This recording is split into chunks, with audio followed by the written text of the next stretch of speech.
One night, some 20 years ago, during a siege of mumps in our enormous family, my youngest sister, Franny, was moved crib and all into the ostensibly germ-free room I shared with my eldest brother, Seymour. I was 15, Seymour was 17. Along about 2 in the morning, the new roommate's crying wakened me. I lay in a still, neutral position for a few minutes, listening to the racket, till I heard, or felt, Seymour stir in the bed next to mine. In those days, we kept a flashlight on the night table between us, for emergencies that, as far as I remember, never arose. Seymour turned it on and got out of bed. "The bottle's on the stove," Mother said, I told him. "I gave it to her a little while ago," Seymour said. "She isn't hungry." He went over in the dark to the bookcase and beamed the flashlight slowly back and forth along the stacks. I sat in bed. "What are you going to do?" I said. "I thought maybe I'd read something to her," Seymour said, and took down a book. "She's 10 months old, for God's sake," I said. "I know," Seymour said. "They have ears. They can hear." The story Seymour read to Franny that night by flashlight was a favorite of his, a Taoist tale. To this day, Franny swears that she remembers Seymour reading it to her.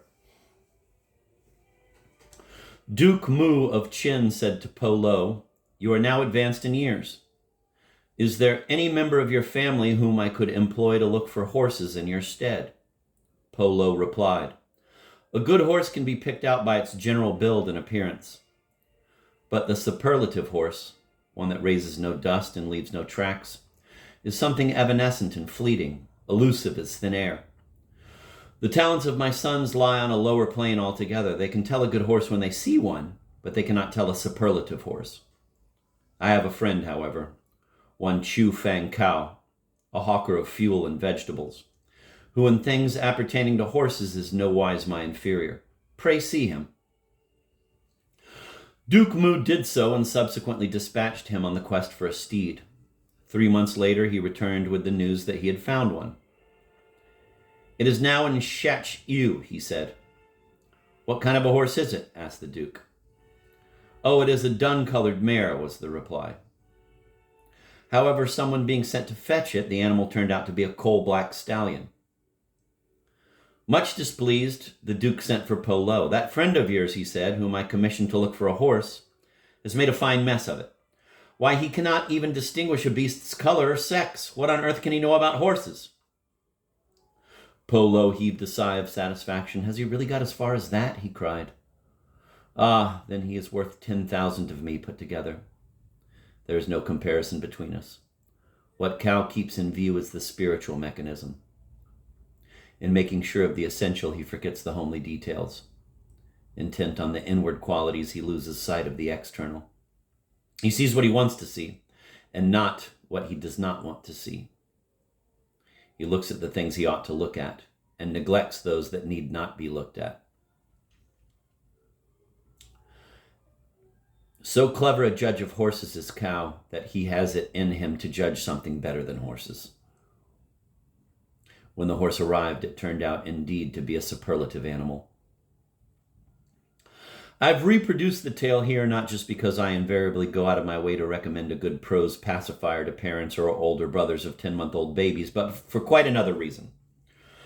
What directly follows is an account of a wedding day in 1942. It is, in my opinion, a self-contained account with a beginning and an end and a mortality all its own. Yet because I'm in possession of the fact, I feel I must mention that the bridegroom is now, in 1955, no longer living. He committed suicide in 1948 while he was on vacation in Florida with his wife. Undoubtedly, though, what I'm really getting at is this. Since the bridegroom's permanent retirement from the scene, I haven't been able to think of anybody whom I'd care to send out to look for horses in his stead. In late May of 1942, the progeny, 7 in number, of Les and Bessie Gallagher Glass, retired Pantages circuit vaudevillians, were flung, extravagantly speaking, all over the United States. I, for one, the second eldest, was in the post hospital at Fort Benning, Georgia, with Pleurisy, a little keepsake of 13 weeks infantry basic training. The twins, Walter and Waker, had been split up a whole year earlier. Waker was in a conscientious objectors camp in Maryland, and Walt was somewhere in the Pacific, or on his way there with a field artillery unit. We've never been altogether sure where Walt was at that specific time. He was never a great letter writer, and very little personal information, almost none, reached us after his death. He was killed in an unspeakably absurd GI accident in late autumn of 1945 in Japan.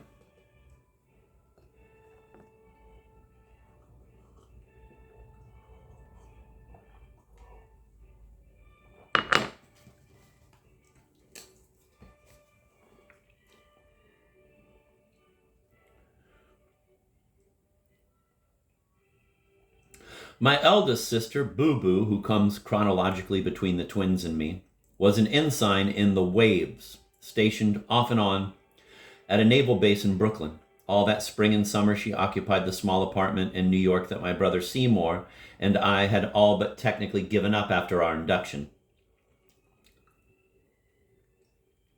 The two youngest children in the family, Zooey, male, and Franny, female, were with our parents in Los Angeles, where my father was hustling talent for a motion picture studio.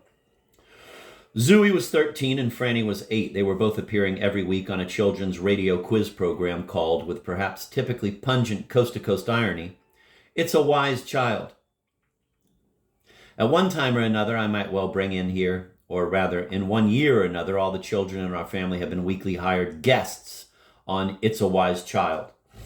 Seymour and I were the first to appear on the show back in 1927 at the respective ages of 10 and 8 in the days when the program emanated from one of the convention rooms of the old Murray Hill Hotel. All 7 of us, from Seymour through Franny, appeared on the show under pseudonyms, which may sound highly anomalous considering that we're the children of vaudevillians, a sect not usually antipathetic to publicity.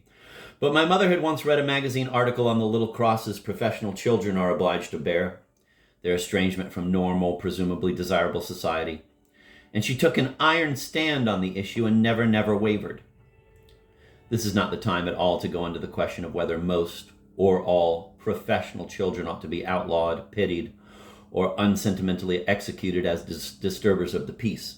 For the moment, I'll only pass along that our combined income on It's a Wise Child has sent 6 of us through college and is now sending the 7th. Our eldest brother, Seymour, with whom I'm all but exclusively concerned here, was a corporal in what in 1942 was still called the Air Corps. He was stationed at a B-17 base in California, where I believe he was an acting company clerk. I might add, not quite parenthetically, that he was by far the least prolific letter writer in the family. I don't think I've had 5 letters from him in my life.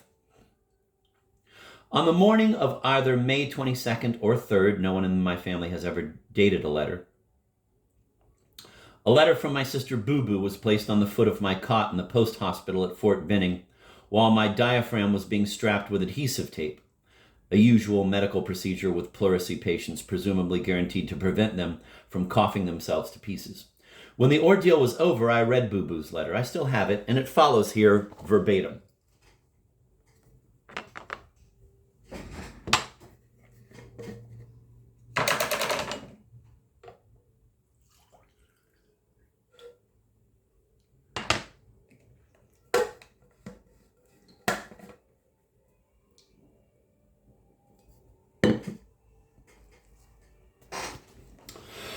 Dear buddy, I'm in a terrible rush to pack, so this will be short but penetrating. Admiral Behind Pincher has decided that he must fly to parts unknown for the war effort and has also decided to take his secretary with him if I behave myself.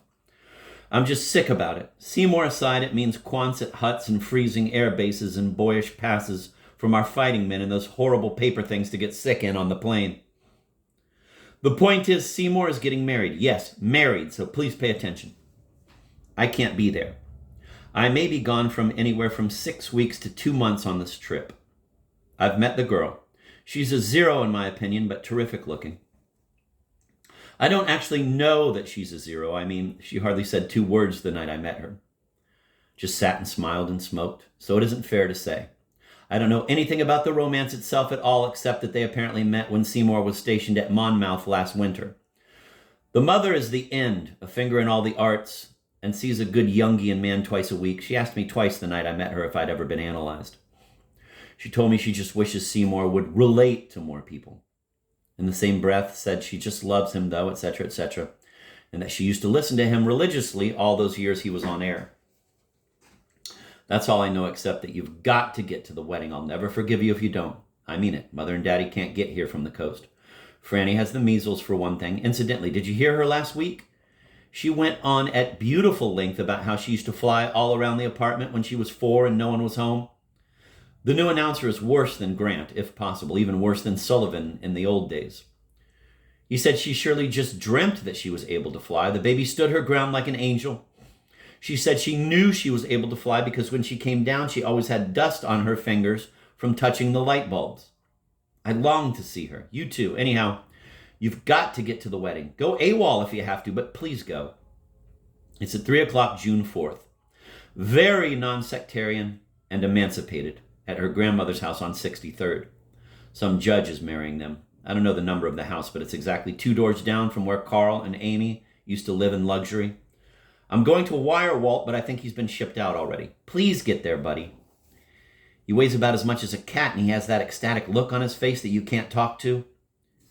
Maybe it's going to be perfectly all right, but I hate 1942. I think I'll hate 1942 till I die, just on general principles.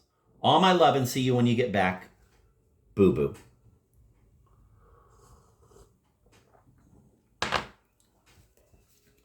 A couple of days after the letter arrived, I was discharged from the hospital in the custody, so to speak, of about 3 yards of adhesive tape around my ribs. Then began a very strenuous week's campaign to get permission to attend the wedding. I was finally able to do it by laboriously ingratiating myself with my company commander, a bookish man by his own confession, whose favorite author, as luck had it, happened to be my favorite author, L. Manning Vines, or Hines. Despite this spiritual bond between us, the most I could wangle out of him was a 3-day pass, which would, at best, give me just enough time to travel by train to New York, see the wedding, bolt to dinner somewhere, and then return damply to Georgia.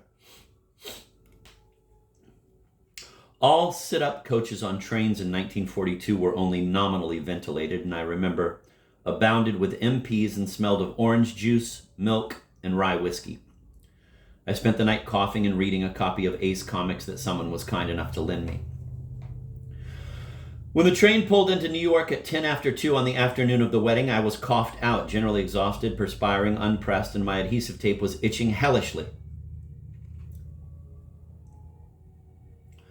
New York itself was indescribably hot. I had no time to go to my apartment first, so I left my luggage, which consisted of a rather oppressive-looking little canvas zipper bag, in one of those steel boxes at Penn Station. To make things still more provocative, as I was wandering around in the garment district trying to find an empty cab and apparently overlooked a second lieutenant in the Signal Corps, whom I'd apparently overlooked saluting, crossing 7th Avenue, suddenly took out a fountain pen and wrote down my name, serial number, and address while a number of civilians looked interestedly on. I'm going to reread that paragraph because I can. All sit-up coaches on trains in 1942 were only nominally ventilated, as I remember. Abounded with MPs, and smelled of orange juice, milk, and rye whiskey.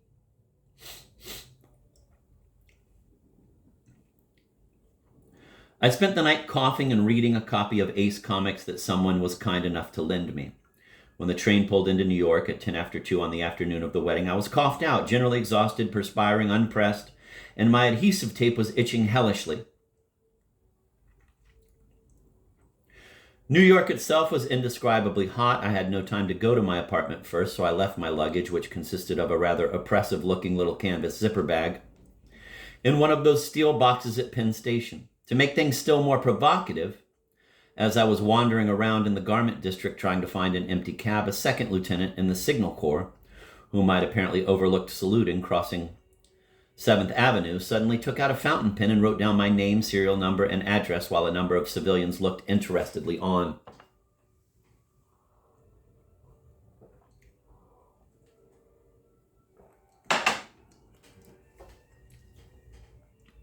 I was limp when I finally got into a cab.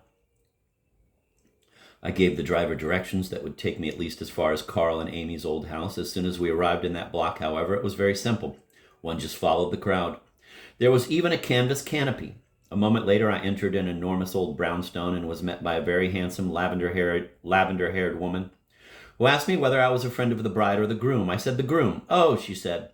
Well, we're just bunching everybody up together. She laughed rather immoderately and showed me to what seemed to be the last vacant folding chair in a very crowded outsized room. I have a 13-year-old blackout in my mind with regard to the overall physical details of the room. I'm going to reread that paragraph. I was limp when I finally got into a cab. I gave the driver directions that would take me at least as far as Carl and Amy's old house. As soon as we arrived in that block, however, it was very simple. One just followed the crowd. There was even a canvas canopy. A moment later, I entered an enormous old brownstone and was met by a very handsome, lavender-haired woman who asked me whether I was a friend of the bride or the groom. I said the groom. Oh, she said. Well, we're just bunching everybody up together. She laughed rather immoderately and showed me to what seemed to be the last vacant folding chair in a very crowded outsized room. I have a 13-year-old blackout in my mind with regard to the overall physical details of the room. Beyond the fact that it was jam-packed and stifling hot, I can remember only two things. That there was an organ playing almost directly behind me, and that the woman in the seat directly at my right turned to me and enthusiastically stage whispered, "I'm Helen Silsburn." From the location of our seats, I gathered that she was not the bride's mother, but to play it safe, I smiled and nodded gregariously and was about to say who I was, but she put a decorous finger to her lips, and we both faced front. It was then roughly 3 o'clock. I closed my eyes and waited, a trifle guardedly, for the organist to quit the incidental music and plunge into Lohengrin.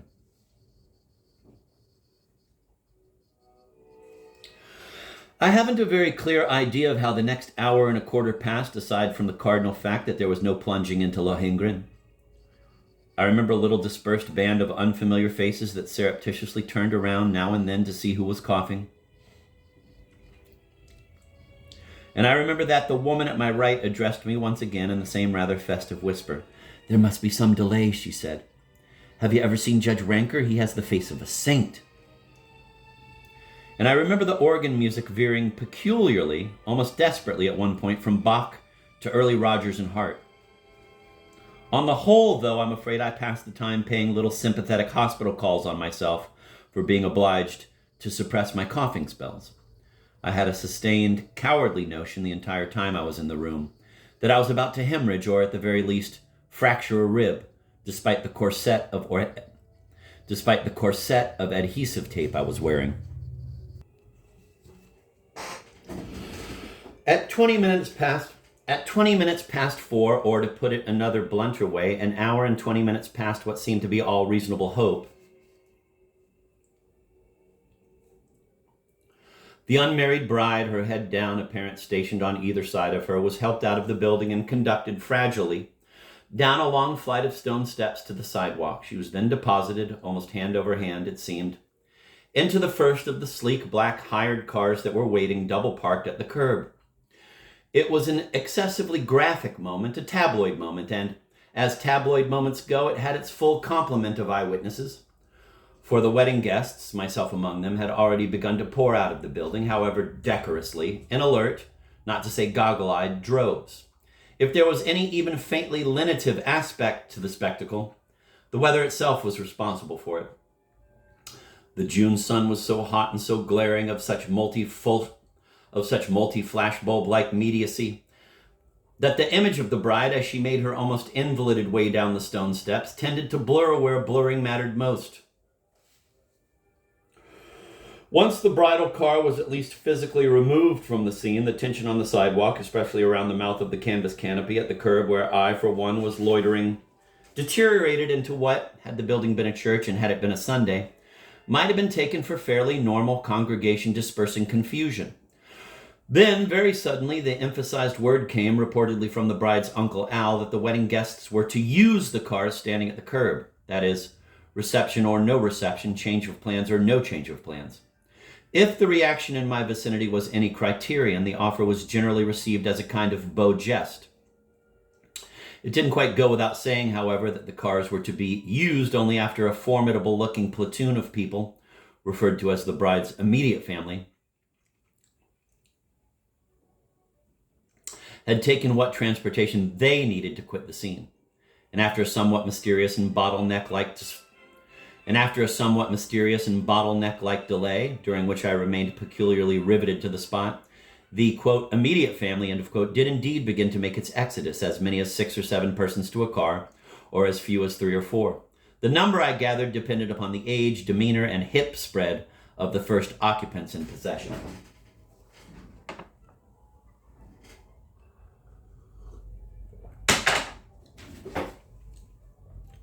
Suddenly, at someone's parting but markedly crisp suggestion, I found myself stationed at the curb, directly at the mouth of the canvas canopy, attending to helping people into cars. How I had been singled out to fill this post deserves some small speculation. So far as I know, the unidentified middle-aged man of action who had picked me for the job hadn't a glimmer of a notion that I was the bridegroom's brother. Therefore, it seems logical that I was singled out for other, far less poetic reasons. The year was 1942.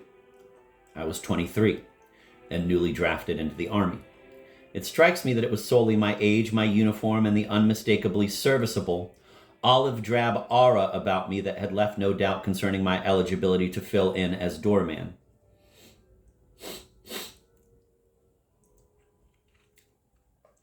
I was not only 23, but a conspicuously retarded 23. I remember loading people into cars without any degree of competence whatever. On the contrary, I went about it with a certain disingenuous, cadet-like semblance of single-mindedness, of adherence to duty. After a few minutes, in fact, I became all too aware that I was catering to the needs of a predominantly older, shorter, fleshier generation, and my performance as an arm-taker and door-closer took on an even more thoroughly bogus puissance. I began to conduct myself like an exceptionally adroit, wholly engaging young giant with a cough.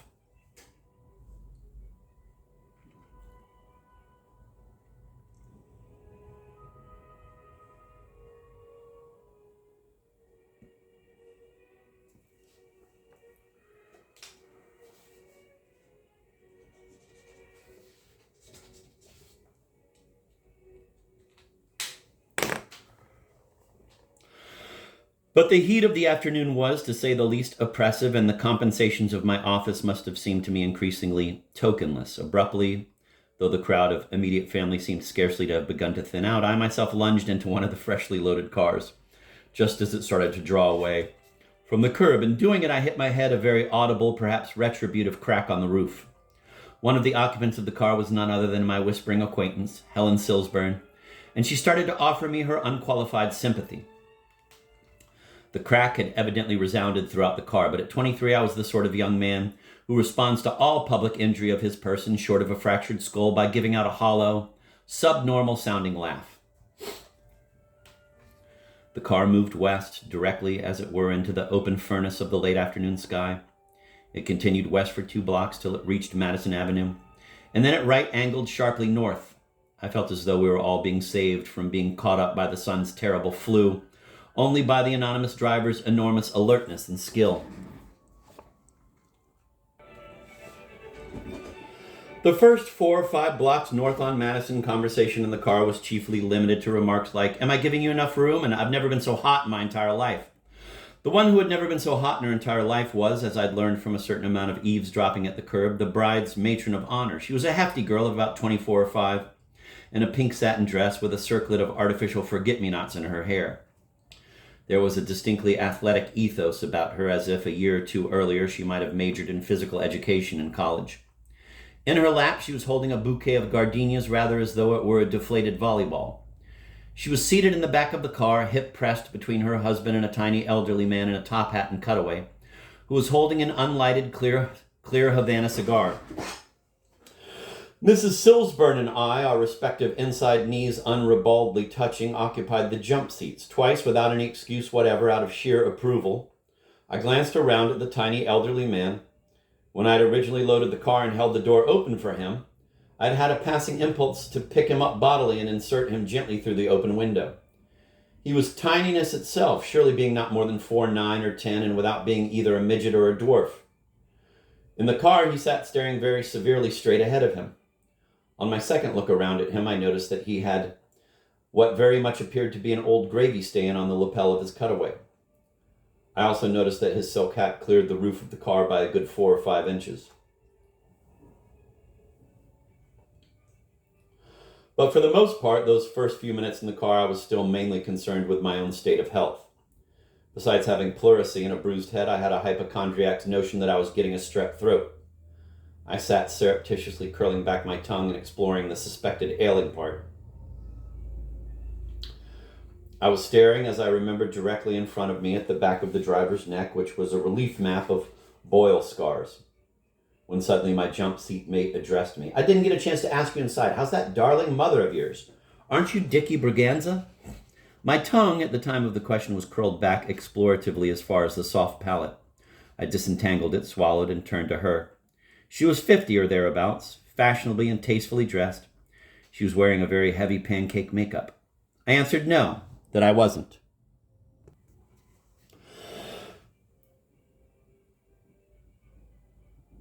She narrowed her eyes a trifle at me and said I looked exactly like Celia Braganza's boy, around the mouth. I tried to show by my expression that it was a mistake anybody could make. Then I went on staring at the back of the driver's neck. The car was silent. I glanced out of the window for a change of scene.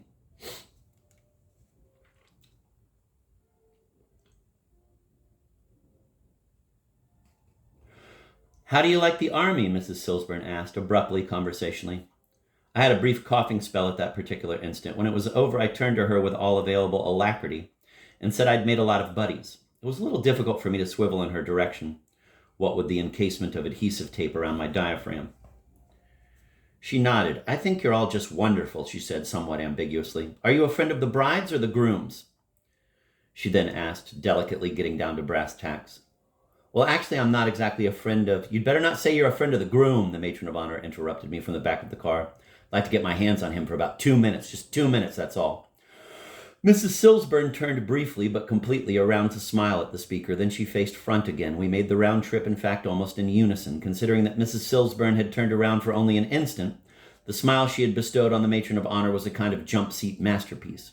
It was vivid enough to express unlimited partisanship with all young people all over the world, but most particularly with this spirited, outspoken local representative, to whom, perhaps, she had been a little more than perfunctorily introduced, if at all. I'm going to reread that little paragraph. Mrs. Silsburn turned briefly but completely around to smile at the speaker. Then she faced front again. We made the round trip, in fact, almost in unison. Considering that Mrs. Silsburn had turned around for only an instant, the smile she had bestowed on the matron of honor was a kind of jump seat masterpiece. It was vivid enough to express unlimited partisanship with all young people all over the world, but most particularly with this spirited, outspoken local representative, to whom, perhaps, she had been a little more than perfunctorily introduced, if at all.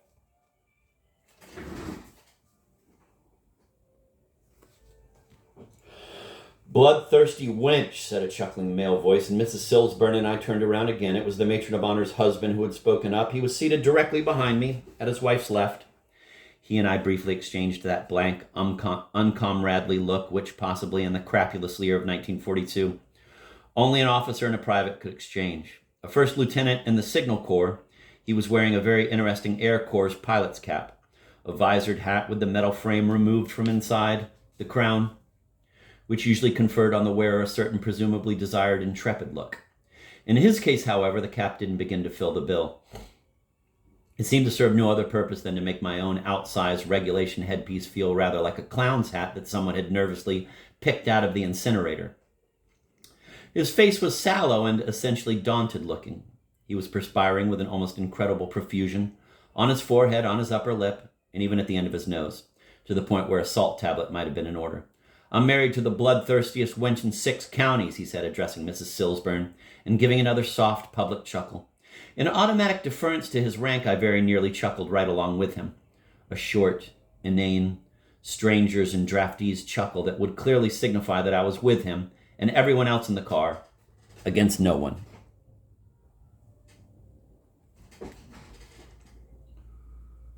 "I mean it," the matron of honor said. "Just 2 minutes, that's all, brother."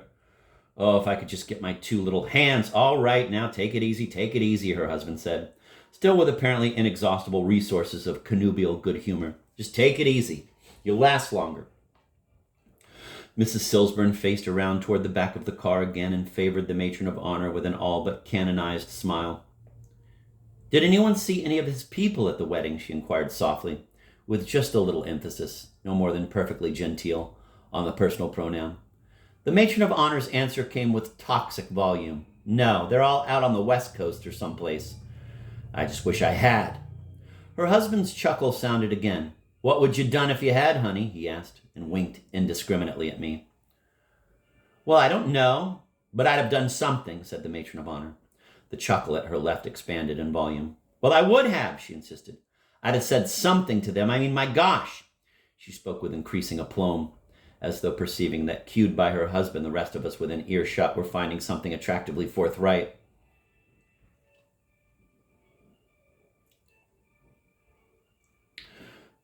She spoke with increasing aplomb, as though perceiving that, cued by her husband, the rest of us within earshot were finding something attractively forthright, spunky about her sense of justice, however youthful or impractical it might be. I don't know what I'd have said to them. I probably would have just blabbered something idiotic, but my gosh, honestly, I just can't stand to see somebody get away with absolute murder. It makes my blood boil. She suspended animation just long enough to be bolstered by a look of simulated empathy from Mrs. Silsburn. Mrs. Silsburn and I were now turned completely, super sociably, around in our jump seats. I mean it, the matron of honor said. You can't just barge through life hurting people's feelings whenever you feel like it. I'm afraid I know very little about the young man. Mrs. Silsburn said softly. As a matter of fact, I haven't even met him. The first I'd heard that Muriel was even engaged. Nobody's met him, the matron of honor said rather explosively. I haven't even met him. We had 2 rehearsals, and both times Muriel's poor father had to take his place just because his crazy plane didn't take off.